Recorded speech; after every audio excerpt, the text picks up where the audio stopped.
আমরা জুলাই অভ্যুত্থানের গভর্নমেন্ট এখানে ফর্ম করছে, আমরাই গভর্নমেন্টকে ফর্ম করেছি। ওই জায়গা থেকে আপনারা আমাদের প্রশাসনের লোক, আপনারা আমাদের ছেলেদেরকে গ্রেফতার করে নিয়ে এসেছেন, আবার আপনারা আমাদের সাথে বার্গেনিং করতেছেন এবং বলতেছেন যে আন্দোলনকারী হয়েছে তো কি হয়েছে? আপনাদের ছেলেদের ভাই আমরা এটা এখানে আমি কথা বলছি 17 জন ভাই, আমি জানি না কাদের কি পরিচয়, আমাদের এখানে 17 জন শহীদ হয়েছে এবং হবিগঞ্জে মোস্ট যেখানে সবচেয়ে ক্রুশাল ইম্পর্টেন্ট আন্দোলন হয়েছে এটা হবিগঞ্জ, এদের মাঝে একটা। বাণিজ্যক আমরা টানা কিন্তু পুড়িয়ে দিয়েছিলাম, এসআই সন্তুষ্টি কিন্তু আমরা জ্বালাই দিয়েছিলাম। আপনি আসছেন ঠিক আছে, তো ওই জায়গা থেকে কোন সাহসে নিয়ে কথাটা বললাম আমি জানতে চাই আজকে। আমি স্ট্রিক্ট এখানে এসেছি, আমি স্ট্রিক্ট এখানে এসেছি, আমার বলতে হবে আমার বাইকে এখানে গ্রেফতার করা হয়েছে এবং কেন বার্গেনিং করা হলো? আমার এতগুলো ছেলে এখানে কি বাইশে আসছে নাকি? তিনজন গ্রেফতার হয়েছে, জুলাই কোন অভ্যুত্থানে অংশগ্রহণকারী তিনজন আমি না, আপনি বলেছেন এর সাথে কথা বলো। আমি ডেভিল কথা শুনতে চাই না তো, আমি আপনাকে বলেছি ও আমার সাথে আন্দোলন করেছে, সামনে থেকে ফোনে বলেছিলাম, ছবি পাঠিয়েছি সবাই, তোমরা দেখো না আলামিন দেখাইছো না?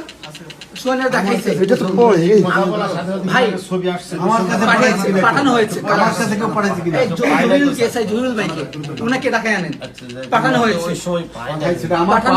আপনি কি বলেছেন? না আপনি রিপ্লাই দিয়েছেন, আমাকে তো দেয় না, আপনাকে তো হয়েছে, এগুলো আপনি দেখেন না।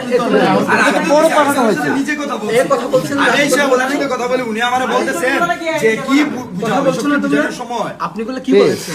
আপনি ওদেরটা বাদ দেন, আপনি আমার কি উত্তর দিচ্ছেন? আপনি বলছেন ঠিক আছে আন্দোলন করেছে তো কি হয়েছে, ও তো 23 সালের কমিটি, এটার মিনিং আমি বুঝতে পারি নাই। ছাত্রলীগ যারা ছিল ওরা কি আন্দোলন করছে বলে আপনি ধরে নিয়ে আসবেন? আপনি বলেছেন যে আপনার উপর থেকে নির্দেশ দেওয়া হয়েছে, উপরটা কে আপনাকে নির্দেশ দিয়েছে যে আমার আন্দোলনকারী ছেলেদের আপনি উত্তর দিতে হবে? আমি কমিটিতে থাকলে সে তো অন্য রকমের কাজ করে, যে সে নিজের এটা তো আগে যাচাই বাছাই করতে হবে, নিজের সেভ করার জন্য সে তো অন্য রকমের আশ্রয় নিতে পারে। ভাই 5 আগস্ট যারা নিয়েছে তারা করেছে, আমি বলেছি ও সামনে ছিল মূল যারা অর্গানাইজার ছিল। এই সোয়ান কই ছিল না? আমরা হবিগঞ্জে 16 জুলাই আমি বলি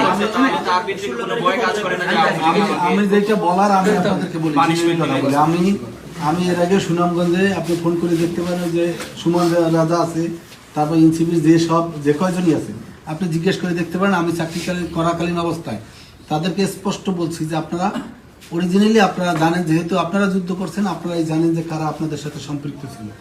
এই নামগুলা কাইন্ডলি বিভিন্নভাবে আমার একটা লিস্ট দিলে আমি ধরার সময় সহায়তা করতে পারবো। আমার দ্বারে আপনি বলেন যে কোনো একটা আপনাদের লোক এসে বলছে কিনা ভাই আমরা একটা লোক, আমরা এই 10টা লোকের নাম দিচ্ছি, 10টা লোক আপনারা একটু দেখেন।